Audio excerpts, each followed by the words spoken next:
process for you? How do you get from there to now you're running as a Republican against Ilhan Omar? It seems like there's something big happened in between there.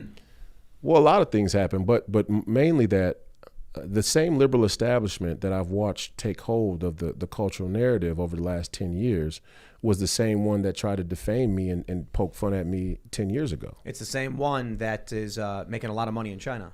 Absolutely. And so, I was in Canada for 2 years. I saw them go after Jordan Peterson. I was living there, playing for London Lightning in London, Ontario, in the National Basketball League Canada.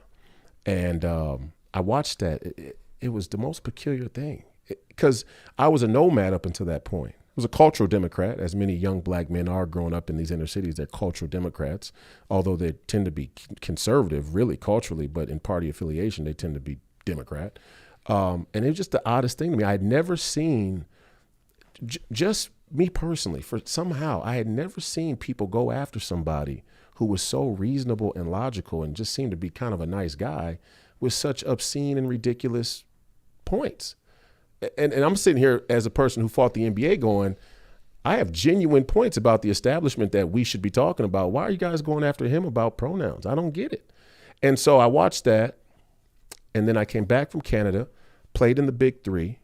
And while I was playing in the Big Three, I started to talk about, broader issues politically, Edward Snowden, Julian Assange, the concentration camps in China, Epstein, all of this. This was back in 2019.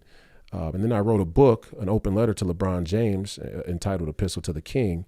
And I basically lay this out from post-World War II all the way up until the 2016 election of Donald Trump, of how the black community has been basically used as this linchpin, this cultural linchpin of this Marxist, this sort of Marxist globalist revolution.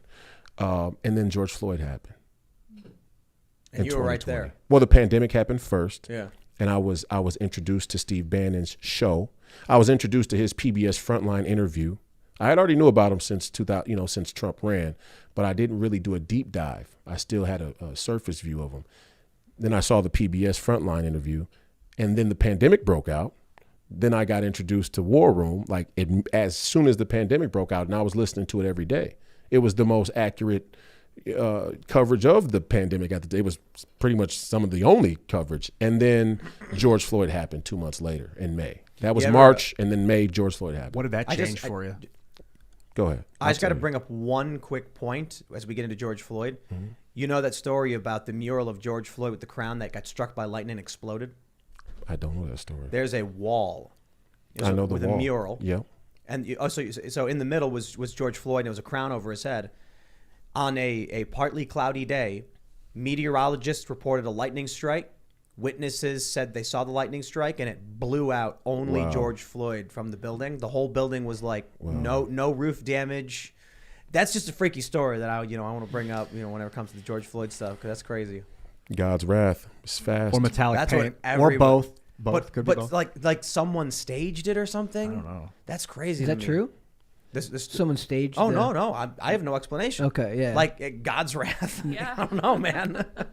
Well, yeah. Well, that's what a lot of people felt. Yeah. Like, or that lady who was mocking the pandemic, and then you see this one, the comedian, mm-hmm. and then she just faints, just like falls back and hits her head. Yeah, COVID. she was making fun of.